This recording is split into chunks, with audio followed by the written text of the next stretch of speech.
Super excited to be here with Teresa Goldstein. She's the Director of Community Planning here at the City of Calgary. We're here at Stanley Jones Community Center. We were just having a conversation with Teresa about why, communities are so important, these little community stores, and she's been here for 40 years across from the Heritage Stanley Jones School. Thank you for joining us today, Teresa. Thanks, Al. Yeah, Yes, tell us a it's bit fun. about yourself and your journey and how you've arrived to where you are today. Yeah, it feels very surreal 25 years into this work that I just actually feel like a brand new person. Maybe in the last couple years, I've had this, this like epiphany in the practice of city building and when I say that, I mean like, it's such a fascinating and ever-changing profession that it's almost incumbent that you change yourself up every couple years so that you have this this authenticity in the work that you're doing, but also because the city is changing all the time. Yeah. And so if I was the same person that I was 25 years ago today, I think I would be almost misaligned with the vision that the city and the vision of my board of directors, my city council. This is I like to say that this is my 7th board of directors that I've worked with, 4 different mayors over my career. My first being with Dave Bronconnier, and I think every year, because the city itself has changed, I've been changing, and this where we are today, it is so nostalgic for me, because Hamilton, like where I grew up in Hamilton, it is nothing but these small communities like Renfrew with corner store and school. And my mom used to give me, at the time, $1 and say, walk, and I think I was about 6, I'm not even joking, walk to the store, get milk, they were bags of milk, and come home and you can use the change. And so I think milk at the time was somewhere in that like 90 cents. And so I'd have 10 cents and walk home. And I think because of that experience, those experiences, that shaped me, who I am. Yeah. It's funny when you talk, because I never really thought about it like that, but this idea of like your team, the folks that you work with at the city, having to respond to not only a different boss or a board every time it changes, but more about this idea that we have to evolve, and then the necessity to be able to adapt as your city adapts. It's a really cool perspective, because I look at it as like, oh my God, it must be impossible to have to deal with all of the things that are changing and the rapid pace of change, let alone having to convince your board of those difficult conversations. Like, unpack that a little bit, because that's a real fresh perspective that I think other folks would love to hear about, how you've shed positive light on that experience. Well, I think like when you're a 20-year-old, your needs of where you live, your needs in a community are much different than when you're a 40-year-old or when you're a 10-year-old. And that experience that I had growing up, which was really this idea that like where you live should be very safe, but also be adaptable. Like the corner store that we're at today was a corner store. It was a restaurant. It has a barber shop behind it. It has people living upstairs. It was probably a place where people continue to gather over the years. The original mixed use were these corner stores. And navigating a city thinking that things are going to stay the same is like, it's just not realistic. And that is super hard. It's hard for a professional that is taught, like A plus B equals C, when we have a land use bylaw that really helps define outcomes. What we're talking about today is that the outcomes are not always the same. No. And nor can they be. And so I actually like to embrace the new councils in that way. When I hear you talk about that, I think about even the work that we do and the frameworks of this idea of constant change, constant evolution, but then also the implications of what happens to that, right? Like Teresa was talking about, she's been at the store for 40 years. When she opened, it was hustling, it was bustling, it was amazing, and then all the children disappeared. And now she's starting to see children come back slightly to the neighborhood, but the need for more is kind of what she talks about. And even her, she's talking about this story of adaptation and having to kind of move forward.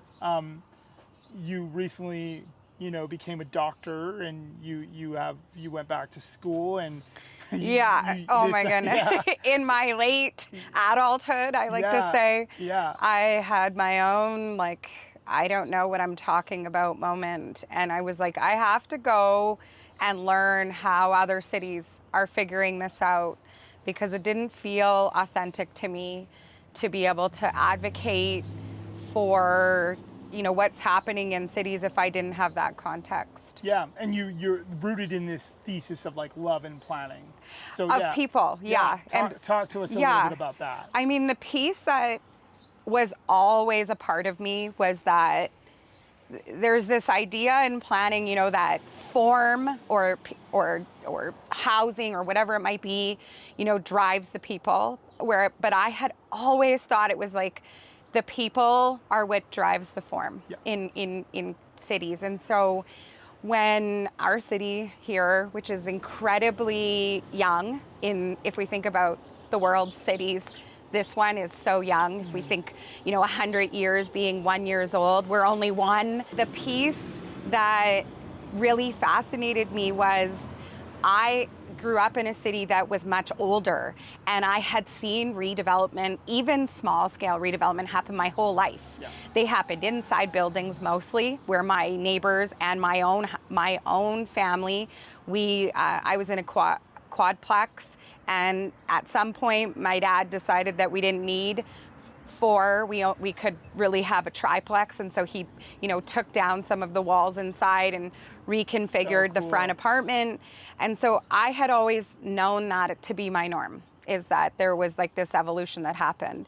When I moved here in the early 2000s, I moved to Acadia, which, by the way, was so new still, even though it was built in the 70s. It was the people that built those original or bought those original Keith homes were still living there. Mm. And then the first redevelopment happened in our neighborhood, which is when a local car garage they changed it over to being a restaurant. Oh, cool. And a little retail bay. And I remember my neighbors were so upset, not because of the garage leaving, which actually was making my life harder, because I drove a really old Volkswagen that needed that garage. Yeah. But they were really upset because they felt like they didn't know the neighborhood anymore as much. It wasn't as familiar. And that feeling stuck with me. And I could not look away from it. And the more that Calgary redeveloped, the more I heard that feeling come out. I don't recognize my neighborhood anymore, or I don't know who lives 3 doors down from me anymore. And I was the profession of planning and this practice of urban planning has to identify somewhere how it is impacting people. And so that is what I did my doctorate on, was this idea of who we need to be as city builders to help people through that journey. We don't have all the answers, but we have tools that we can use. Interesting. Obviously, vital in terms of how do we bring our communities with us as we move through this process. What I'm curious, and I know you and I have talked about your thesis before, but how did you make space for those who weren't members of our community or of our city, but knowing that statistically we're going to be here? How do you contemplate, even as a city builder, as a director, those voices that can't physically be heard yet, let alone those who don't have the time or don't have the ability, but those who are not yet here with us, but we know will be in a short amount of time? How do you prepare for that and include voices that aren't quite here yet, but knowing that our communities are growing? Well, there is this very hard balance that urban planners, myself, have to play, which is like the needs of today and the needs for 30 years. And what I like to do is I like to ask both of those questions in every decision that I'm making. Like today, we are in a housing crisis. We know that. Calgary is actually like positioned so well and for the last 3 quarters been really like the engine of housing for Canada. But we know that our affordability erodes even when housing prices come down. It is not something that we can just like say, okay, we've reached affordability again, yay. You don't arrive. It isn't something that you arrive. And so that piece, that balance between what we need today with what we need in 30 years is constantly on my lips, constantly asking in those decisions. But also, I think this goes back to that idea of connecting people. So lately, a lot of circles that my friends, my colleagues, we've been having these conversations about change. And when I feel the emotion rising in people, myself, I like to bring it back to me, to my family. And so I've been asking a lot of my friends how their kids are going to live or how their parents are going to live. True. And when I say their parents' name or their kid's name in that phrase, something clicks. It doesn't mean that they're not upset about what's happening, but it means that they have a deeper understanding of what's going on in that piece. Yeah, so you have this like profound career, but path and interest and delicacy of dealing with people at their family, at their very living, their necessity of having home, community, what it looks like. But then you also find yourself on, you were on the housing affordability, task force here locally. And I want to talk a little bit about that. You find yourself at the national level talking about housing. And so you're having to navigate at a very macro scale in the need, but also the impact at a community level.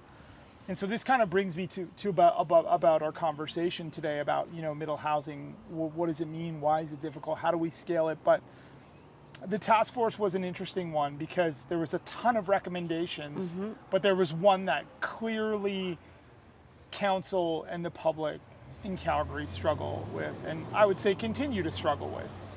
Talk to me about why this idea of, reducing the land use to a base district was important for the task force and ultimately got approved.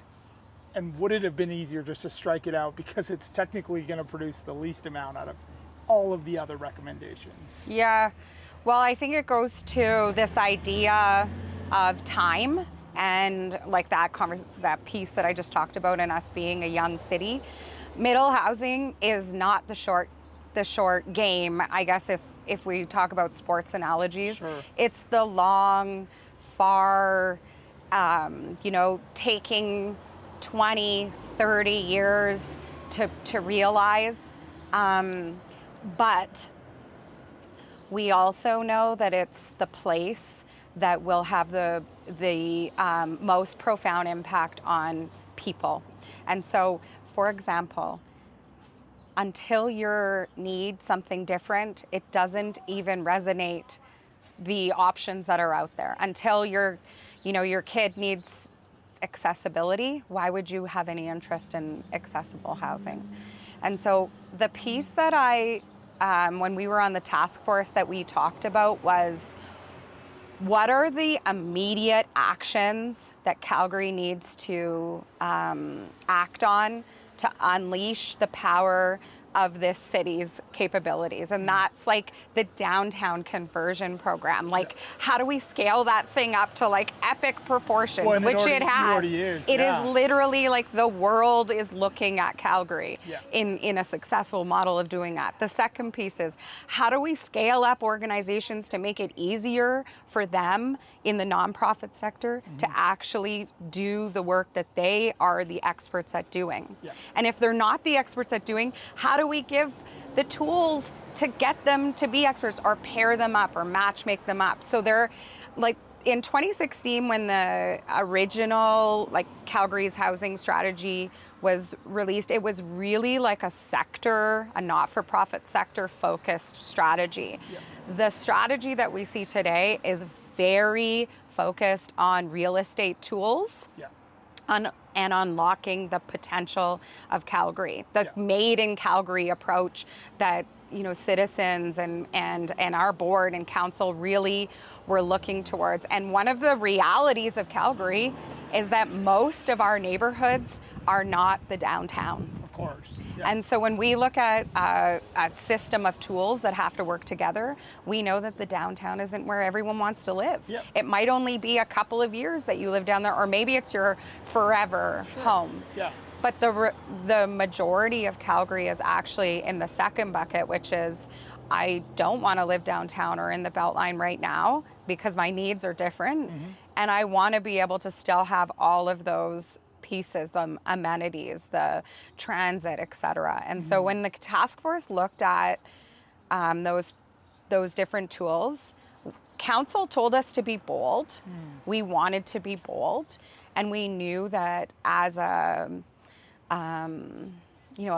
the leadership in unlocking all of those things that are the Made in Calgary was to look at this. And so when it came forward, and I always thought to myself, like, there's 98 other actions, and some of them are like equally, if not more, or even more impactful. Yes.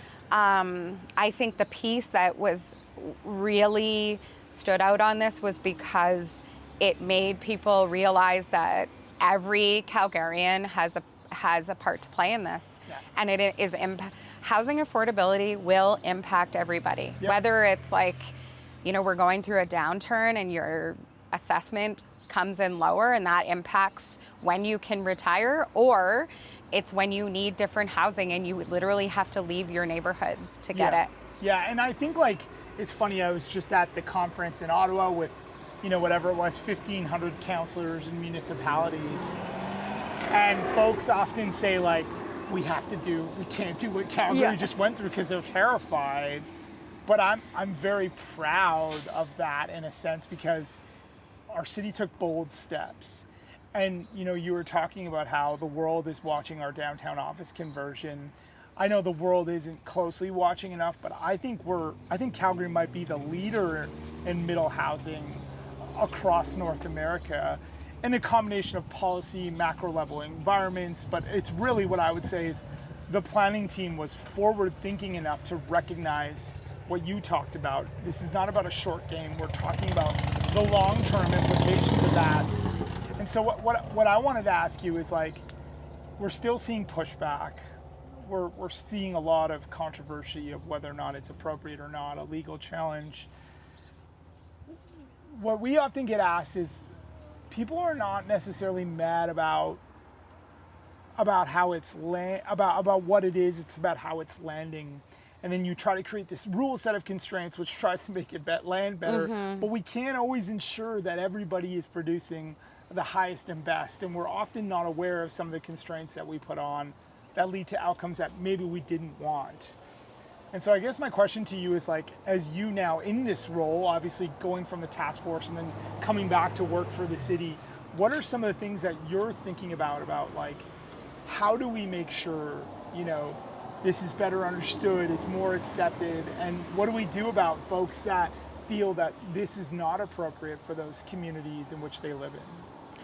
Well, I mean, the piece that I want, if in my dreams that we get to, is that first, it's okay to say that every housing form that's legally allowed under these rules, even though it meets all the rules, maybe is not the best outcome. Yep.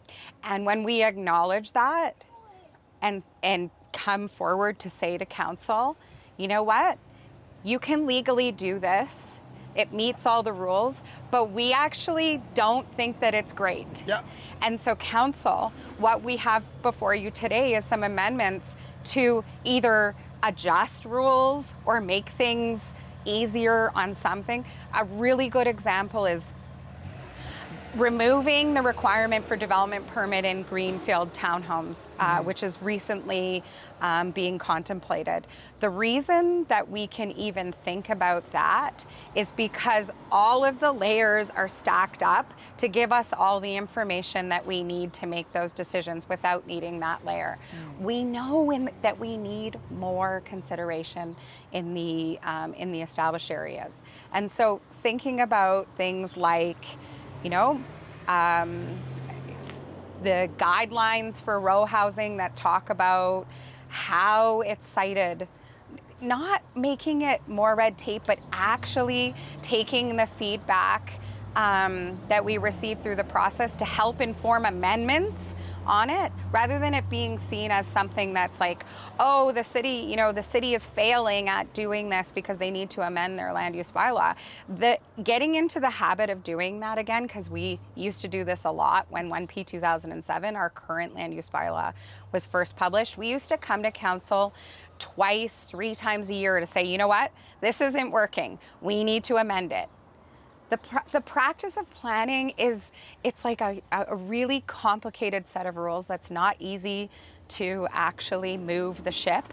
So when we come forward and say we want to move the ship faster, it's because we are seeing the results, and maybe they're not you know, exactly the way that they were intended, but we have tools to make sure, like for communities as an example, if the form isn't landing in the community the way that communities really want, we have the ability to make amendments throughout the process. That's the flexibility of having everyone have the same type of base density like that. That's a massive cultural shift It in is. notion, because historically, you've left these plans for 20, 30, 40, 50 years. We're rescinding just not too long ago when we adopted one of the new local area plans. We rescinded a design brief that was older than I was. And I kept saying that. Like, this was, you know, this was created in the 70s before I was even born. How do we think that the considerations in that design brief are still relevant to the people that live here today? No. Yes. You want more from your communities. Yes. You need more. Yeah, and you know, it's interesting that when we talk about our established communities and like some of these existing, like, you know, wartime bungalows, it was like a Herculean effort to try to figure out how to house Canadians in a very quick, fast manner, and families at that. Like Families. I think trying to find a way to bring families into our communities has always been something that has been important. And it's interesting to me that the very framework that you're talking about, wartime bungalow, laned, utilities off the back, is the very housing form that we're talking about. It could be key to helping, you know, figure out ways to bring more families back. If you were to like talk to folks about other cities who are maybe early in their days on this journey, what would you share with them about how to actually successfully navigate this process? We get this question all the time. I don't know how to answer it because I'm not on your side, but like you guys navigate some pretty intense things. And so how do you manage to do that and convince someone that the juice is worth the squeeze when you're talking about something that is so far away in terms of actually recognizing and realizing? Yeah, and so I had this incredible mentor that used to tell me, you have to ask the right questions, Teresa. If you ask a question that you already know the answer, why bother asking it? And so for this one, you know, how do we welcome new people and jobs into your neighborhood? How do we do that? You tell me. Yeah. Because we have a finite resource and new people are coming here and new jobs are needed. Yeah. So you tell me. And I would say that in some capacity, we deep down inside each one of us, we know the answer. The answer is we have to house more people in the places that already have housing, or we can't curb growth and we'll just forever continue to expand our boundary, because here in Alberta, and I've heard people speak about this, where we don't have, you know, defined growth boundaries like the escarpment in Hamilton or the Lake Ontario. Vancouver, why are you even trying to do this? And the reality is the second question that comes after I ask about housing new people and jobs is, how much tax do we want to pay? because we have pretty low taxes here, relatively speaking, for what we get. And so if you are okay with having more taxes, then we don't have to welcome as many people and jobs into our existing neighborhoods. But I don't think that that's, like, I know in my friends, my family, we don't want more taxes. We don't want to pay, an infinite tax hike. We want the balance. Some increased tax, some growth. The other piece, though, when I think about new cities that are grappling with this, I think that there are different models that we've seen. Toronto's a perfect example of nodes and corridors. So Toronto said, we're not going to touch the insides at all. We're just going to do like a pearl necklace of nodes and corridors. And that worked for many years until it didn't work. And then what are you going to do? And now what they're saying is we can't actually even intensify, 1 to 6. I know that Jason's bringing forward a policy this week to the city, the city of Toronto's council to really deregulate sixplexes. But sixplexes are a drop there because they're so far down the nodes and corridors that the land value, that all the other things that we know that has to be a perfect knit to make this work is already gone. Yeah, it's interesting you say that because we did a middle school, obviously in Toronto. We hosted an event to talk about it, and the one thing that real estate developers were seeing work today was small scale because they couldn't make the numbers work on large scale. And this brings me to something that I wanted to talk about is this idea of deregulation, streamlining the process. But most importantly, can we put those existing homeowners in the driver's seat to play a role for their communities, their family members? And this idea of, we're talking about pre-approved plans, fast track plans, catalog plans. What are some of the tools that excite you? And do you envision a day when more members of these existing communities could play a role and being a part of, creating more houses? So there is nothing that is more exciting to me than when we scale up an industry, because everybody benefits. The industry benefits from having more people means better practices, right? That somebody can try something and you can watch them fail. Yeah. and then you don't do that. Yeah. If you're the only one doing it, it's pretty hard, right? The other thing is on money, right? We know that when more people do it, then the costs are adjusted on economies of scale. As we kind of close here, Teresa, what keeps you up at night? What are you most afraid of in the city of Calgary? And then I'll get you to close on a positive note. Yeah. What are you most excited about? What is something that you're worried about here in the city as we continue to kind of navigate what we're dealing with? Yeah, well, I would say the piece that really impacts cities is instability. And so when I think about the pieces that keep me up at night, it's about, making it as predictable and easy to navigate a complex system every time. I know there's going to be nuances that come out of individual applications or individual context, etc. But I don't want to have to reinvent the wheel either every time. Instability kills capital, right? That's what I hear from homeowners and from development industry. But it makes people feel uneasy. Think about when something is keeping you up at night because it's not worked out in your own life, right? You think about it all the time. You don't want making things as predictable and stable is what is the legacy of city planning. We originally got into city planning because we wanted to make sure that people knew you can't actually put a house here because it's unsafe.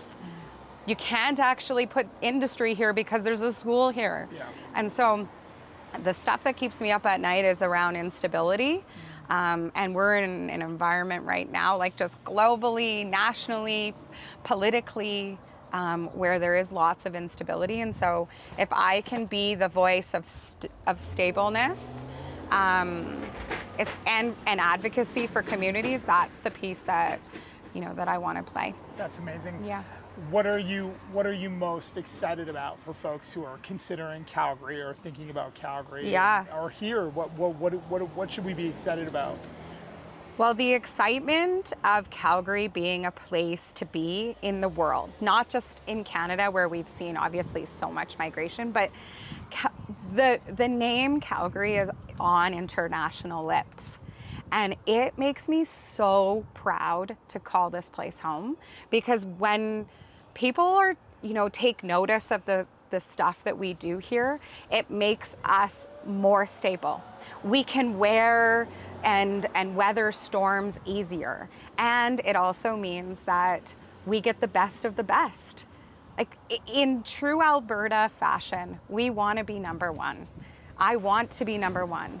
And being like the 5th most livable city in the world and the 1st in North America it excites me to no end. And the more that we think about ourselves in that way, because we are only 1 year old, the more that we continue to think about ourselves in this way, the more excitement that builds for Calgarians. And my husband was here in 1988 when the Olympics were here, and he said, the best thing that ever came out of the Olympics, aside from all of the venues, was that we got great restaurants and we got like international things coming to our small city. And I think that's the opportunity of Calgary. Yeah, you couldn't have said that better. Obviously, I'm very fortunate to be born and raised here as well, and lucky enough that my parents were able to migrate to this country and establish it as roots. And so I'll always feel a sense of like indebtedness to this city and how incredible of a place it is to live. And it's funny, I was in Edmonton and I told someone else from Calgary, and it was like, oh, you're from the big city. And I was so proud that like they referenced us in that manner. In that way. Because we've kind of crossed the threshold. And obviously Edmonton is killing us in the hockey scene, but I was like, at least we're bigger in the city building side. And so, yeah, thank you obviously for coming here. I'm super appreciative of all your great work, and we'll continue to watch. And yeah, all your service nationally, locally, helping us advance and figure out how to make Canada a welcoming place is super, super awesome. Thanks, Al. Yeah, thank you. Pleasure. Cool.